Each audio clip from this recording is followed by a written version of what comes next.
Assalamualaikum warahmatullahi wabarakatuh. Halo guys, kembali lagi bersama saya Bobby Herian. Kali setelah kita bahas masalah musim Romi, ya kita refreshing dulu ya. Kita bahas sekarang tentang Filippo Inzaghi. Jadi saya tuh baru nonton itu di YouTube. Ada katanya yang bilang kutukan nomor 9 Inzaghi itu sudah berakhir, yaitu dipatahkan oleh Oliver Giroud dengan argumentasinya di video itu. Nah, gini guys ya.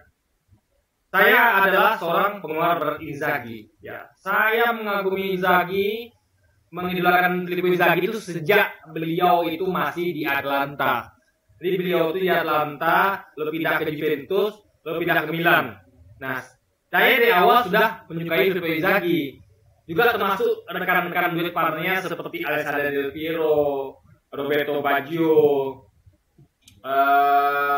Del Piero di Juventus dan Italia, Baggio di Italia, ya kan, Shevchenko di AC Milan, dan adiknya sendiri meskipun tidak jadi duetnya, tapi adalah gaya mainnya mirip dengan abangnya, yaitu Simone Inzaghi. Jadi saya adalah penggemar berat Filippo Inzaghi. Jadi dari semua nama yang disebutkan oleh content creator di YouTube itu, ya, dan ini video saya juga di YouTube nih.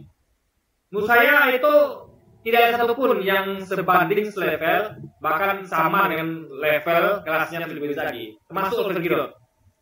Jadi bahkan ada yang mengatakan bahwa di komentar bahwa Inzaghi ini Giroud itu lebih Inzaghi. Tidak guys, Inzaghi tidak ada imitasinya hingga sekarang, belum ada. Dia adalah tipe striker unik. Dia itu adalah seorang pemain yang lahir dari jebakan offset.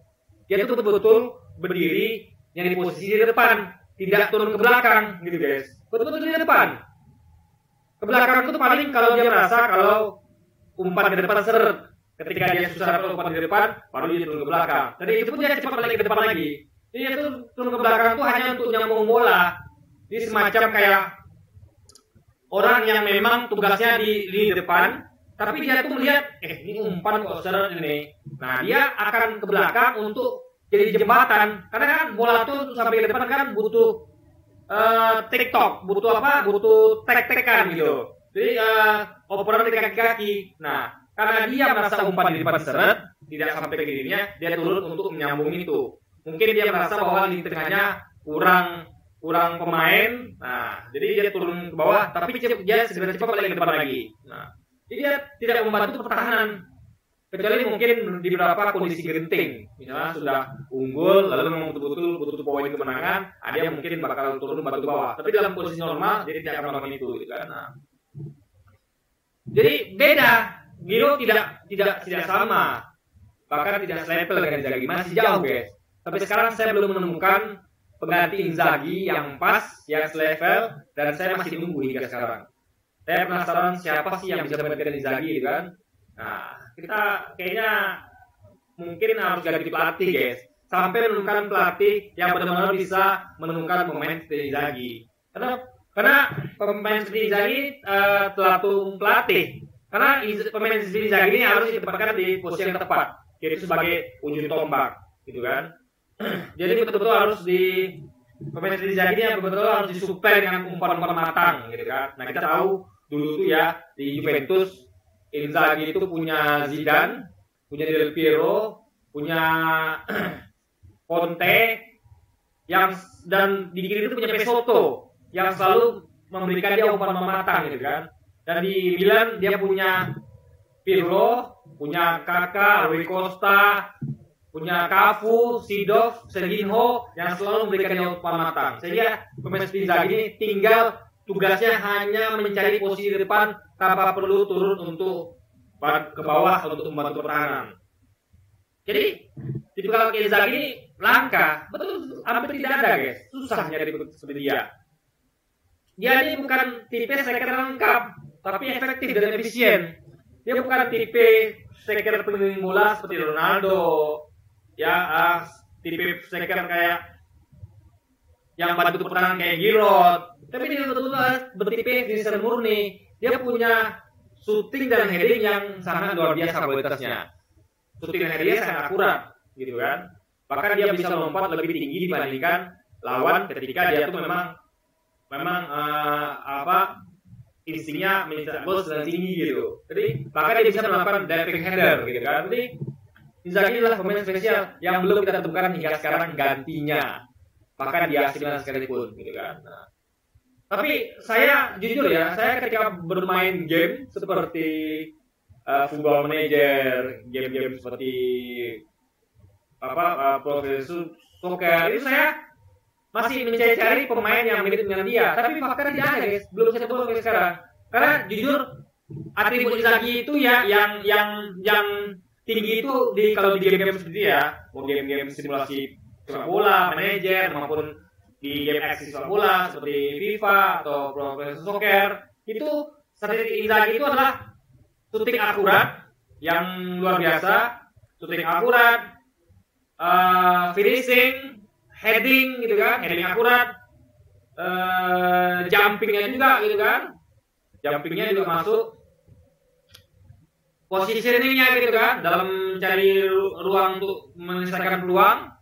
Juga dia punya agresivitas, agresif mainnya guys, pemain itu agresif.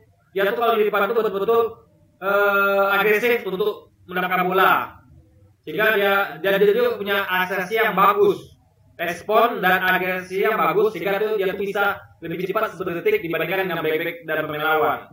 Dia juga punya statistik itu ya, yang saya ingat tuh dia juga punya apa namanya itu, apa sih ya namanya? Semacam penguasaan bola, apa itu istilahnya ya? Ada istilahnya ya, saya agak lupa. Penguasaan bola itu adalah determinasi guys. Determinasinya itu tinggi dalam bola. Ketika Inzaghi megang bola, itu dia sangat determinan di situ. Bola susah sekali direbut dari dia, karena dia itu sangat cerdas. Jadi bola itu kalau tidak langsung dia tembak ke gawang lawan dengan tanpa dengan satu atau dua kali sentuhan, atau dia akan mengoper balik ke kawannya yang berdiri bebas.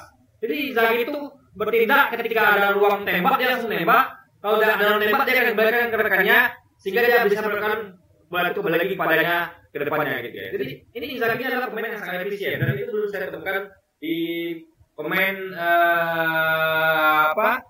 di manapun di Milan ya, dari dulu sampai sekarang, sejak zaman dia ganti sepatu termasuk Giroud sekalipun. Yang mirip itu cuma adiknya, yaitu Simone Inzaghi gitu guys. Simone Inzaghi itu mirip sekali mainnya dengan kakaknya itu Simone Inzaghi. Jadi dua kakak beradik ini belum ada gantinya sekarang guys, belum ada. Yang bertipis mereka itu belum ada. Kelincahannya, agility-nya, responsifnya, penempatan posisi, finishingnya, headingnya itu tidak ada bandingannya guys. Itu sampai sekarang tuh belum ada yang bisa mematahkan kutukan nomor 9 Inzaghi. Kalau Anda bilang itu Giroud, itu menurut saya tidak sepakat. Giroud masih jauh daripada Inzaghi. Giroud itu bukanlah pemain yang efektif. Dia masih saya lihat Giroud ini lebih mirip dengan Zlatan ya, dengan Zlatan Ibrahimovic, lebih mirip dengan siapa ya Giroud ini ya. Ya pemain-pemain fase 9 lah. Pemain fase 9 di di beberapa klub ya seperti siapa ya kayak pemain-pemain fase 9 lah gitu kan, yang ditempatkan sebagai penyerang ilusi atau penyerang bukan penyerang nomor 9 tapi seakan-akan pemain nomor 9 gitu ya. Jadi sekali lagi ya, saya nggak setuju kalau ada mengatakan bahwa pengganti Inzaghi sudah ditemukan, yaitu Giroud. Saya tidak setuju, karena Giroud itu sekali lagi levelnya jauh dari Inzaghi. Oke, jadi mungkin sekian dulu aja video kita ini guys, dan sampai jumpa lagi di video-video tentunya. Dan wassalamualaikum warahmatullahi wabarakatuh guys.